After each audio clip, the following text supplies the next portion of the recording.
is my point. I think the only one way where we can have a better society is to educate every single person in this society to tell them you have to take the right choice and you choose. If you choose the wrong person, it's you because you know, and then because you can understand what they're talking about and you can understand their speech because and then you can understand like the vision for your society. This is my personal. But that's what this guy came to do, and they give him 2 coups, man. Yeah, that's exactly what I'm trying to say. It's enough. That's like what I want to talk about. That's exactly what I'm trying to say. It's two level education, but you have a system that's Try to keep it open up. Do you think filmmaking is a new visual language for Haitians? I mean, it's not a traditional kind of way of expression. I mean, there's so many traditional art mediums, and it's such a rich culture for generating their own art, documenting their own stories. Filmmaking is relatively new. I mean, a lot of it's technique and equipment and things like that. Where would you like to take that as far as expression? I mean, is it educational? Is it personal expression? Is it storytelling? And also, the second part of the question is, I watched this body of work, and I'm wondering where the influences come from. And I know some of it's probably from the Institute and teachers and mentors and things like that. But just as a basic question, what are some movies, some film experiences that you've seen that you'd really like to either also make or improve on? Personally, I don't really want to see us as a country where we are not open to the world. We would like to keep our culture, but in the same time, we really want to open ourselves to the world because filmmaking is creative and then it's instructive and it's direct. You see the images and then you're gonna learn. And then I think we could be still open to film because I choose to be a filmmaker. At the same time, I still believe on my roots. I still believe in my culture, and I want to preserve it.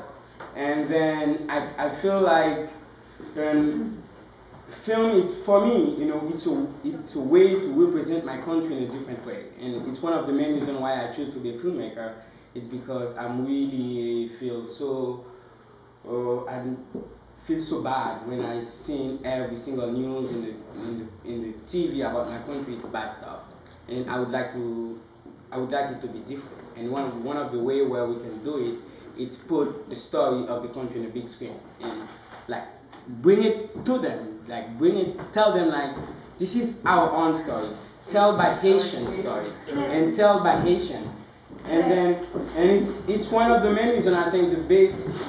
You want to say something? Yeah, I just wanted you to share your experience with working with the UN, and just kind of it's exactly driving your point about colonial and neo-colonial narratives, and what was your experience in making the sitcom Tap Tap with the UN?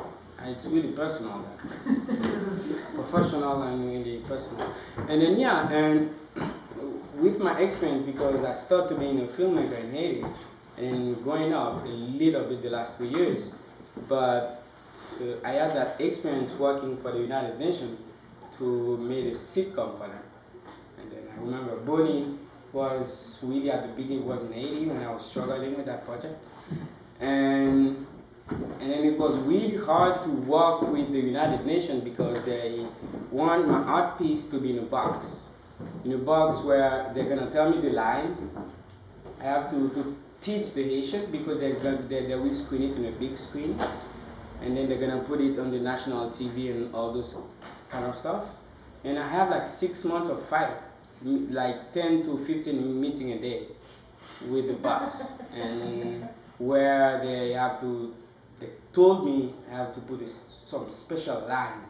I have to have some special character. Then they have that commission to make the sitcom, but I'm not free to make a sitcom for the Haitian people because the commission was making Haitian people laugh to help them get out of the tent town. It was my job for a year, and then it was really hard to work with the United Nations, especially because I don't have the freedom to create. I don't have the freedom to tell my own story. Like in the first episode I shot, I'm so sorry I cannot scream. Tonight is so bad. And then the last line, it's so. Don't give me a fish. Don't give me a fish. Teach me how to fish. I have like 10 meetings with my boss when I'm done. I'm not gonna put that. Say it. Don't give me a fish. Teach me how to fish. And then it was a big fight for at least 8 to 10 months. In the last episode, finally, and I told them, you're gonna take your money or I'm gonna do my work. And then the producer decided, okay, we're not gonna hire you again. Finish what you have to finish and then give me my product. It was really bad. For me, it was a really strange position to be because I come from a really, I was a street boy. And then I grew up like working for the United Nations. It's like so strange. Like 6 years ago, I was living in the street, sleeping at the beach, and then now I have a car, I have a driver, and all this kind of stuff. But it was strange to really see the reality, to experience like the real life. Even I can see why our government dealing really politically and diplomatically, and then in war. It's really intense. And then it wasn't cool at all. It wasn't cool. It was like I spent a year in hell. Sorry, can we take a question?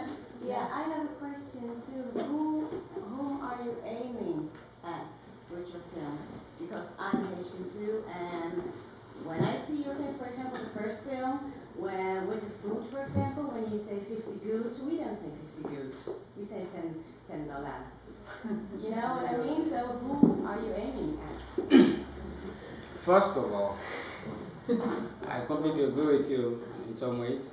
And because I was trying to really keep it authentic in some ways, because good is our currency, and then $10 have a really relationship with the dollar, because we have in Haiti 5 goods which are on currency represent $1, and it's not the real US dollar, but it's one Haitian dollar. When you say $10 in Haiti, it's like it means 50 goods, because at the time of Diwali, 5 goods represent $1 US. Since that, 5 goods represent. But I was trying to keep it authentic and just try to keep it like, and this is our currency. We don't have dollar in Haiti, and then I think it's a way where to do my little fight, like on the ground. Nobody can realize it. I think so. But my film is about everybody. I try to put the unusual person on a big screen. It's my biggest dream as a filmmaker. And he? Who are you aiming at? Yeah. In your My work? Yeah. My work, it's kind of displaced right now. There is no aim. At all? It's just Self-expression?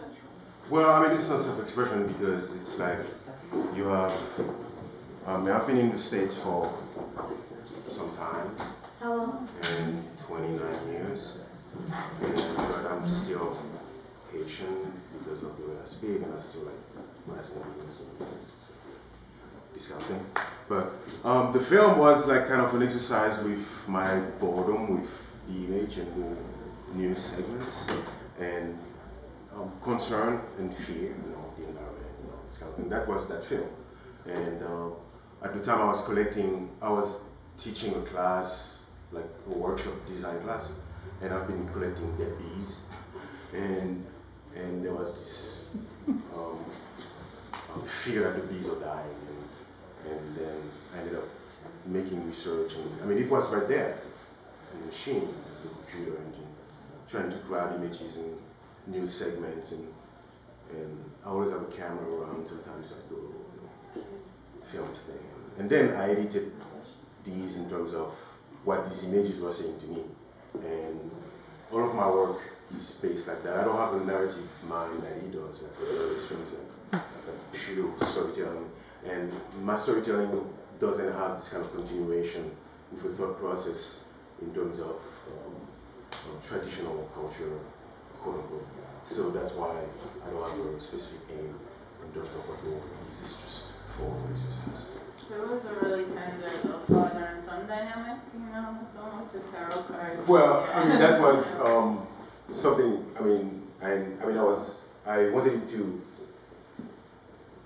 to engage with me with the cards because they gave it to him as a gift. His grandmother, his mom actually, Juliana, and I thought that I would ask him these questions regarding what we're hearing in the news and his concern at school.